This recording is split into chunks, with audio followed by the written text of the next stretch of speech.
Bienvenue dans ce jour 29 de votre programme où il est question aujourd'hui de flexibilité métabolique. Alors, qu'est-ce que donc cette flexibilité métabolique? Pour faire simple, c'est la capacité d'adaptation de votre organisme qui peut, lorsque la quantité de glucose est insuffisante, utiliser les graisses comme carburant. Ça s'appelle donc la flexibilité métabolique. Mais si le sucre est trop présent dans votre alimentation, eh bien, votre corps n'a donc jamais l'occasion d'utiliser la graisse comme source énergétique. La cétose, par exemple, est un exemple de flexibilité métabolique. Lorsqu'on limite sa consommation de glucides afin de maintenir son niveau de glucose bas, eh bien, du coup, vous allez pousser votre corps à utiliser les graisses comme carburant. On devrait être normalement capable d'utiliser les glucides ou les lipides comme source d'énergie. C'est ça qu'on appelle la flexibilité métabolique, de passer de l'un à l'autre facilement.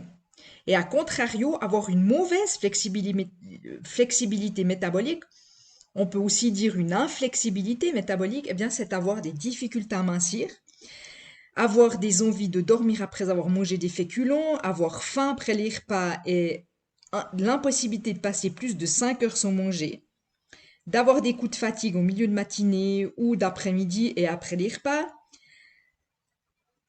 d'avoir des difficultés de fonctionner sans café, sans thé ou sans sucre, un besoin de sucre en cours de journée pour maintenir votre niveau d'énergie, de ressentir des difficultés lors d'efforts, avoir des fringales, des compulsions alimentaires. Et pour celles qui n'arrivent pas à pratiquer le jeûne intermittent, ben ça peut être dû à cette inflexibilité métabolique. La courbe de notre glycémie, c'est-à-dire le taux de sucre dans le sang, notre taux de sucre dans le sang, varie tout au long d'une journée avec des pics et des vallées en fonction de ce que vous allez manger. L'idée, ça va être donc de lisser au maximum ces pics et ces vallées pour qu'ils se rapprochent le plus possible d'un long fleuve tranquille qui fait que tout va bien, on se sent bien, on est serein, on est motivé, on est de bonne humeur et on s'éloigne le plus possible de ces montagnes russes, de notre glycémie, donc de notre taux de sucre dans le sang avec ces pics énormes et ces descentes tout aussi fortes après avoir mangé trop sucré. Donc, dites au revoir définitivement à vos tartines de confiture du petit-déj ou votre bol de spécial K avec du lait. Avoir une bonne flexibilité métabolique, c'est être capable d'utiliser la plupart des glucides que vous mangez directement comme source d'énergie et en stocker qu'une petite partie.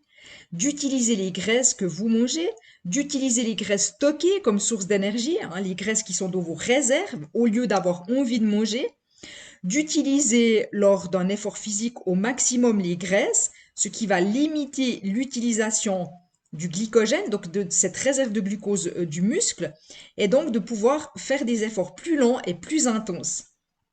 De ne plus avoir des coups de barre dans la journée ou juste euh, un petit moment dans la journée, d'attendre plusieurs heures entre deux repas sans avoir la sensation de fatigue ou de faim, et de mincir plus facilement ou de maintenir votre poids de forme. Alors, comment on fait pour améliorer cette flexibilité métabolique? Eh bien, premièrement, je vous rappelle, et vous l'aurez bien compris, un manque de flexibilité métabolique a des conséquences sur votre poids et votre santé en général. Alors, pour améliorer cette flexibilité, eh bien, la toute première chose à faire, eh bien, c'est d'améliorer votre sensibilité à l'insuline pour ne plus avoir justement ces pics et ces montagnes russes après avoir mangé trop sucré comme je viens de vous en parler. C'est de retrouver une bonne sensibilité à l'insuline, ça signifie que vous stabilisez rapidement votre taux de sucre dans le sang en sécrétant qu'une petite quantité d'insuline.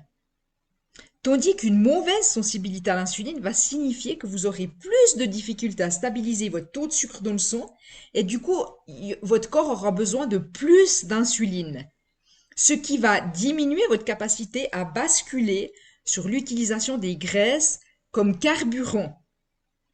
Pour améliorer votre sensibilité à l'insuline, donc votre flexibilité métabolique, il vous faut bouger plus, au minimum de la marche, parce que l'activité physique va permettre d'améliorer votre sensibilité à l'insuline, de manger gras, qui va vous permettre de perdre du gras. Réécoutez le jour 24, où on en parle. Une alimentation riche en lipides, en bons gras, va favoriser l'utilisation des graisses comme carburant et va contribuer finalement à améliorer votre sensibilité à l'insuline. Et enfin, de diminuer les féculents petit à petit, évidemment ne pas en mettre à chaque repas, ni à terme chaque jour. Et vous exposer au froid quotidiennement sera aussi d'une grande aide.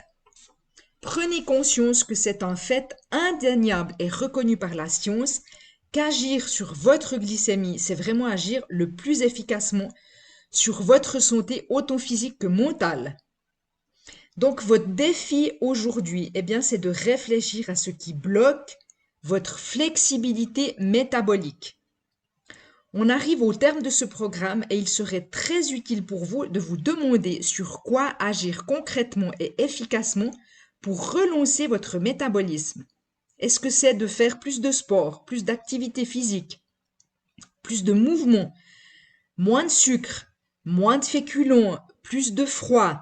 Est-ce que ça serait de faire un jeûne intermittent de temps en temps ou chaque jour, de boire moins d'alcool, de manger plus de gras?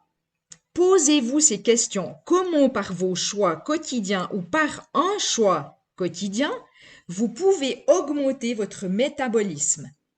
Et enfin, une excellente question à vous poser chaque jour. Demandez à votre corps de quoi il aurait besoin pour mieux fonctionner, pour être au top.